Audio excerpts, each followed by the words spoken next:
دفاع بانو النهي ورر عدنكم أني. الحمد لله رب العالمين، والصلاة والسلام على أشرف الأنبياء والمرسلين، وبعد. الله سبحانه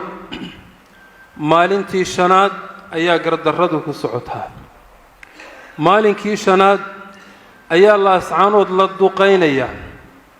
oo duqeynta cidna aan loogu aabayeelin. waxa la duqeynayaa masaajidii lagu cibaadeysanayay, waxa la duqeynayaa goobihii caafimaadka, waxa la duqeynayaa guriyihii dadweynaha, waxa la duqeynayaa meel walba oo lagu bixinayo adeega dadweynaha. ninka duqeynaya nin laascaanood dani ka hayso ma aha. laascaanood hanti kuma laha, gudaheedana ma degana. waa daalim dhul fog ka soo duulay. doolaaluu dhulkan ku yimi, dulmi buu ku laynayaa ummaddan, dulmi buu ugu soo duulay. dulmigiina waa ku adkaysanaya, dulmigii buu wadaa. reer laascaanood ilaahay tabaaraka wa tacaala dulmigii ay soo qaadeen ee ay rabeen inay ku baabi'iyaan alla waa uga hiiliyey. waayo waa dad dulman, rabbi jalla jalaaluhu waa u hiiliyey. maalinkii shanaad bay waxay difaacanayaan magaaladooda oo ay ka difaacanayaan cadow wuxuu ugu soo duulay iyo waxay ka haystaan aanu jirin ayay ka difaacanayaan oo ay hor taagan yihiin. wuxuu u adeegsanayaa hubka noocyadiisa kala duwan. waa ka hub badan yahay, waa ka cataad iyo taageero badan yahay, waa ka gurmad badan yahay. haddana ilaahay tabaaraka wa tacaala waa uga hiilinaya. waayo rabbi jalla jalaaluhu wuxuu ballan qaaday qofka dulman inuu hiiliyo. ilaahayna tabaaraka wa tacaala kuwan la dulmiyayo ee duulaanka lagu yahay wuu u hiilinaya. wallaahi billaahi tallaahi baan shaki iiga jirin in ilaahay inoo hiilinayo, waayo waynu dulmannahay. waxaan idiin sheegayaa qiso yaroo kooban oo dhacday xilligii nebiga salawaatu rabbi wasalaamuhu calayh. qisooyinkii dunida ka soo dhacay waxbaa laga qaataa. nimankii gaalada ahaa ee qaybi qurayshahay, qayb kale khatafaan iyo dhulka ay deganaayeen oo hawaasin ay lahaayeen iyo thaqiif, ayaa nimankii yuhuudda ahaa waxa ay ku dhiiriyeen oo ay ku booriyeen in nebi moxamed salawaatu rabbi wasalaamuhu calayhi duulaan ay ku soo qaadaan oo ay iyagu dusha kaga yimaadaan. yuhuuddii magaalada madiina deganaydna inta ay ka baxdo ballankii nebiga ay la galeen, iyaguna ay xaggan kaga dhuftaan. markii qorshihii ay iyo shirqoolkii ay maleegeen ayaa waxaa isu yimi laba nin oo raggii yuhuuddaha ka mid ah. nin waa ninkii la odhan jiray xuyay ibnu akhtab. wuxuu u yimi ninkii la odhan jiray kacb ibnu asad. wuxuu yidhi niyow waxaan kuula imi guushii dunida ka jirtay oo dhan iyo guushii zamankii iyo wakhtigan kuula imi buu yidhi. waxaan kuula imi bad aad u weyn iyo hawl aad u qiimo badan. waxaan kuu wadaa quraysh oo hoggaamiyayaasheedii iyo madaxdeediiba wadata. waxaan kuu wadaa khatafaan oo hoggaamiyayaashoodii iyo madaxdoodiiba wata. waxay ballan igula galeen ooy heshiis igula galeen inaysan tegin oo aysan noqonin ilaa ay dabar gooyaan oo dabar jaraan muxamed iyo inta la socota. hadalka aada ugu fiirsada. waa hadalka ay ku heshiiyeen muuse biixi cabdi, maxamed kaahin, nuux taani iyo inta kale ee duulaanka ah. inta amraysa iyo inta la amraya waa qodobkay ku heshiiyeen. reer laascaanood aan dabar jaro, laascaanood ha la baabi'iyo, ummadda ku nool dukun daakun ha laga dhigo. waatay ku tashadeen. sidii qoladaa yuhuudi ay ku tashadeen xaalku ma noqon. ilaahay tabaaraka wa tacaala nebi moxamed salawaatu rabbi wasalaamuhu calayhi iyo saxaabadiisaba waa u hiiliyey. dhinac walba waa lagaga yimi. id jaa'uukum min fawqikum ومن أسفل منكم وإذ زاغت الأبصار وبلغت القلوب الحناجر وتظنون بالله الظنون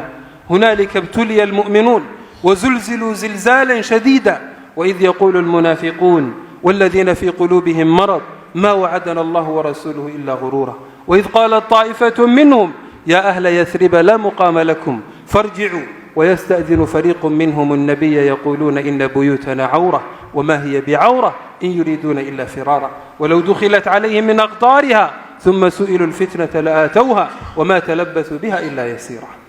لنع والبوى اللوغيم حق السراء اللوغيم وحق هوسا اللوغيم وحتاقمي أرقي وريري wadnayaashii waxay ku soo gufaysmeen dhuuntay ku soo gufaysmeen malayaal aan wanaagsanayn bay saxaabadu ilaahay tabaaraka wa tacaala ka maleeyeen in la jabiyo laga adkaado cadowgooda ay u jabaan taasay dareemeen walwal baa la soo gudboonaaday ilaahay tabaaraka wa tacaala halkaas ku kala soocay dadkii mu'miniinta kii iimaankiisu dhabta ahaa iyo kii kale waa sugnaadeen cadowgoodina waa ka adkaadeen ilaahayna tabaaraka wa tacaala waa uga heliye innaguna waa sugnaanaynaa difaac baanu nahay weerar cidna kuma nihin waxaanu difaacanaynaa magaaladayadii waxaanu difaacanaynaa naftayada waxaanu difaacanaynaa hantidayada waxaanu difaacanaynaa reerahayaga iyo ubadkayaga waxaanu ka difaacanaynaa cadow aanaan waxba ka hayn somalilan oo muuse biixi horboodayo madaxu yahay inta la socota ayaanu ka difaacanaynaa oo aanu hortaaganna waxaa loo baahan yahay inaynu sugnaano waxaa loo baahan yahay inaynu sabirno wallaahi waa adkaanaynaa oo billaahi waa adkaanaynaa oo tallaahi waa adkaanaynaa tan innagaa leh deegaanka inoo hiilinay oo dhulka inoo hiilinay oo rabbi jalla jalaaluhu baa inoo hiilinaya waayo waa dulmanna waa sabraynaa waa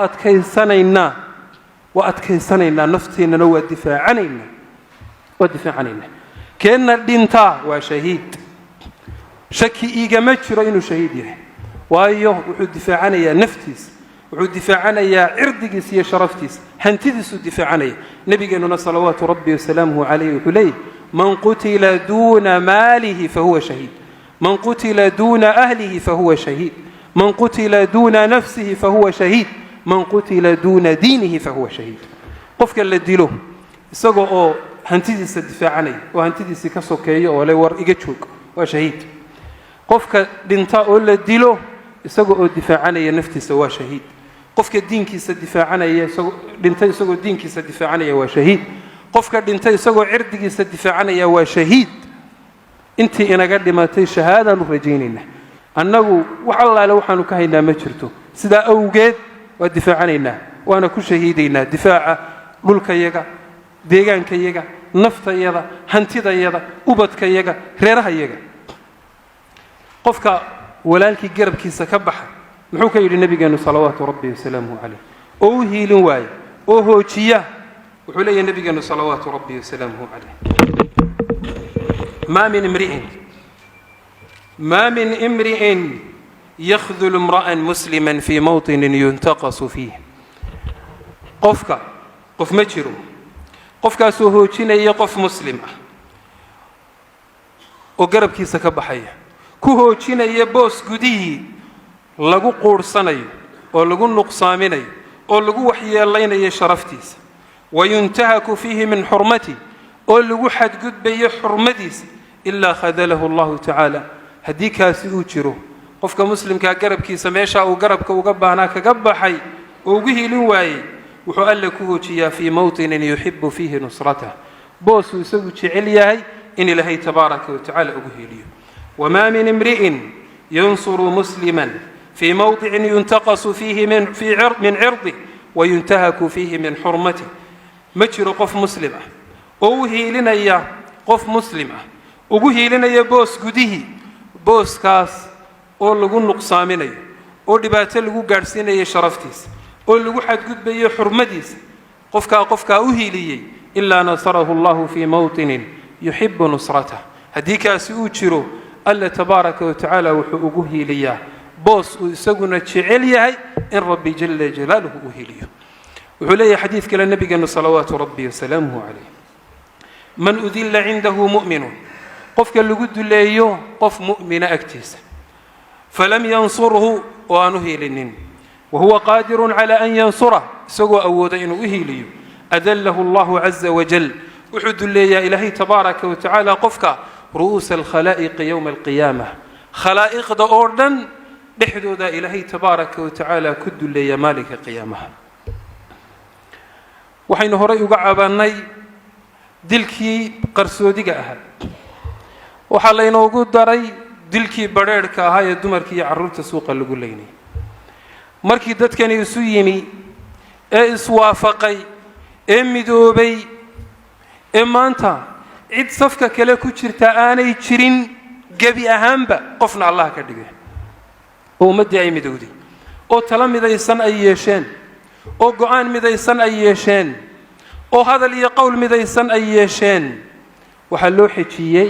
in weerar ballaadhan lagu ekeeyo weerar ballaadhan in lagu ekeeyo oo gurmadadu ka soo gurmayaan meelo ilaahay og yahay ninkaas wuxuu dullaan ku yahay oo u soo gurmanaya meel wax ka yaalla aanay jirin waxaynu leenahay cid allaale waxa weeye cid walba waxaan leenahay dulmigaa arka oo ogaada dulmigaasaanu annagu hortaagannahay dulmigaasaanu iska difaacaynaa magaalada iyaduna weli gacantayaday ku jirtaa in sha allahu tacaala ka bixi mayso ama masaajidda madaafiica lagu garaaco iyo goobaha caafimaadka ama hubka noocyadiisa kala duwan oo dhan hanaloo adeegsado waxaanu u taagannahay difaaca diintayada hantidayada guryahayaga ubadkayaga xaasaskayagaanu u taagannahay argagixisada la leeyahay laascaanood argagixisaa ka jirta oo ka dagaalamaysa